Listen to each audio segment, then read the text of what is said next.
अस्सलाम वालेकुम जी, आपका होस्ट सईद अहमद अली याद आपकी खिदमत है। हाथ हमारा यूट्यूब और फेसबुक चैनल यह है पाकिस्तान देख रहे हैं। लाखों करोड़ों दुरूद हस्ते मोहम्मद मुस्तफ़ा सल्लल्लाहु अलैहि वसल्लम और आले मोहम्मद पर इमरान अहमद खान नदी साहब बानी तहरीक इंसाफ जेल से बैठ के बड़ी बोल्ड स्टेटमेंट देते हैं। सहाफ़ियों से उनकी इंटरेक्शन होती है और वो इतने कॉन्फिडेंस हो के इतने कॉन्फिडेंट हो के वो बात करते हैं कि बंदा एक मिनट के लिए, एक लम्हे के लिए डेफिनेटली वो सोचता है कि यार एक बंदा जेल के अंदर है, पिछले 5 माह से वो 5 अगस्त से जेल के अंदर है, इधर आगे फिर अगस्त आने जा रहा है, तो वो किस तरह जो है वो इस मामले को टैकल करता है, क्या वो करता है, ये उससे भी बड़ा एक सवाल है। मगर क्या किया जाए जी, इमरान अहमद खान सब की जो बातें हैं वो देखनी तो पड़ती हैं। बिलावल भुट्टो साहब चिन्योट के अंदर खड़े होके ये बात कहते हैं कि जी मेरा और यानी कि तीर का और शेर का जो है वो जंग है, और वो शेर के ऊपर इतनी तनकीद करते हैं कि मेरा ख्याल है आज तो दो भाई पछताने लग पड़ेंगे कि एक बच्चा जो है हमें इतना टफ टाइम दे रहा है।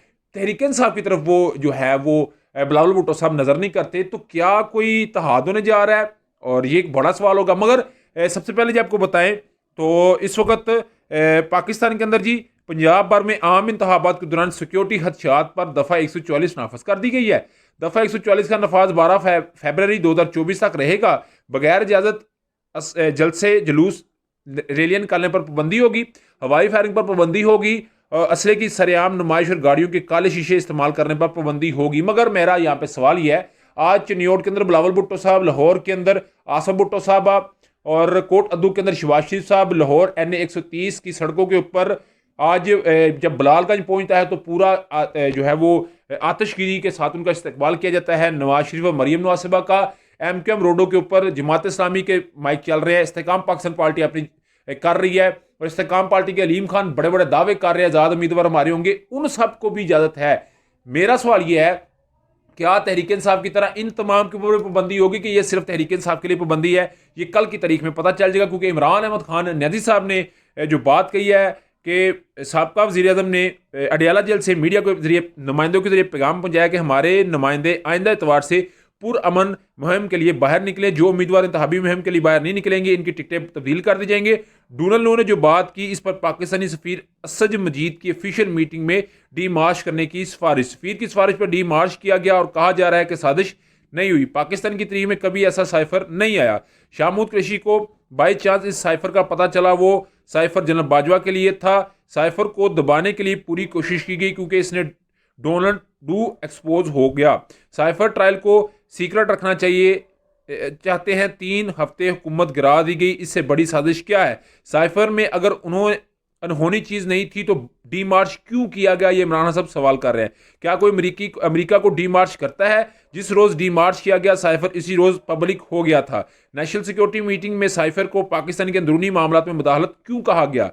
वो साइफर मामले पर पार्लियामान की कमेटी बनाई गई, वो किसकी धमकी पर खत्म हुई? और उसके अलावा साइफर केस के अंदर 25 आज गवाहान पेश हुए, और इस 25 गवाहान में असद मजीद साहब पेश हुए तो उन्होंने कहा जी पाकिस्तान के खिलाफ कोई साजिश नहीं थी। हाँ, पाकिस्तान और अमेरिका के तल्लुकात को खराब करने के लिए एक साजिश की गई। डेफिनेटली वो इल्ज़ाम लगा रहे हैं जो है वो इमरान अहमद खान नदी साहब के ऊपर। और उसके बाद शाहमूद कुरैशी साहब आए और उन्होंने आते साथ जो है अब्दुल हसन मोहम्मद जुल्कर नैन साहब को थोड़ा सा उन्होंने पूछा। उन्होंने कहा जी जनाब आप ये बताएं कि आपने कहा था कि आप मेरा उधर आर्डर दिखाना, तो आप मेरा तो NA 150 NA 151 PP 218 से कागजात नामजदगी ही मुस्तरद हो गया, तो मैं किस तरह किसी चीज़ के ऊपर जो है वो ट्रस्ट कर लूँ? मगर क्या उसका करना जब चिड़ियाँ चुन जाए खेत। मगर अभी क्या किया जा सकता है? उधर जी आम इंतखाबात के लिए वफाकी काबीना ने इंतखाबात के दौरान फौज की तैनात की मंजूरी दे दी है। इलेक्शन डे पर 2018 की तरह पर फौज तैनात होगी। आर्म्ड फोर्सेस हसास हल्कों में रैपिड रिस्पांस टीम के तौर पर फ़राइज़ सर अंजाम देगी। काबीना की मंजूरी, इधर ये काबीना की मंजूरी। उधर जी आप जानते जनरल फैज़ हमीद साहब और जस्टिस शौकत सिद्दीकी साहब का केस था, 5 जज थे, कन्फ्यूज़ थे, वकला कन्फ्यूज़ थे कि किसको जो है वो हम, क्योंकि 2 अदारे थे ना पाकिस्तान का, दोनों रियासती इदारे और दोनों सुप्रीम अदारे, एक साइड पे जनरल फैज़ हमीद साहब, दूसरी साइड पे जस्टिस शौकत सिद्दीकी साहब। तो काजी साहब ने कहा कि किस तरह मैं अदारे को एक दूसरे में जो है वो मुदाखलत करके मामला को कर सकते हैं। तो वकला को टाइम दिया, फैसला महफूज किया है कि हम किस तरफ उनको बैठाएं, क्योंकि ये बहुत लाइफ समात थी, बड़ा टेक्निकल मैटर है। मगर इस टेक्निकल मैटर को ऊंट इस करवट बैठाना है कि दोनों दारों के दरमियान क्लैश ना है, क्योंकि इससे पहले इफ्तिखार चौधरी साहब के दौर में जब क्लैश आया था तो बड़े हालात खुदा न खास्ता खराब हो गए थे। तो इंशाल्लाह ताला दोनों रियासती इदारे अपना को बेहतर फैसला कर लेंगे। उधर जी लाहौर हाईकोर्ट में इमरान खान को बड़ा रिलीफ मिला है। जस्टिस आलिया नीलम की सरबराही में 2 रुकनी बेंच ने इमरान खान की इंसदाद दहशतगर्दी अदालत में दायर 7 जमानतों को बहाल कर दी है। इंसदाद दहशतगर्दी अदालत ने अदम पैरवी पर इमरान खान की जमानतों को खारिज किया गया था, क्योंकि वो उस वक्त तो अटक जेल के अंदर से वो किस तरह पेश हो सकते थे। मिस्टर सुलेमान सफदर की मौसर पैरवाई के बाद इमरान खान को अहम कामयाबी मिली है। मगर इमरान खान साहब के जज्बे से, बिलावल भुट्टो साहब की तकरीर से क्यों लगता है कि तहरीक इस्तेहकाम पाकिस्तान पार्टी भी मुंह तकती रह जाएगी,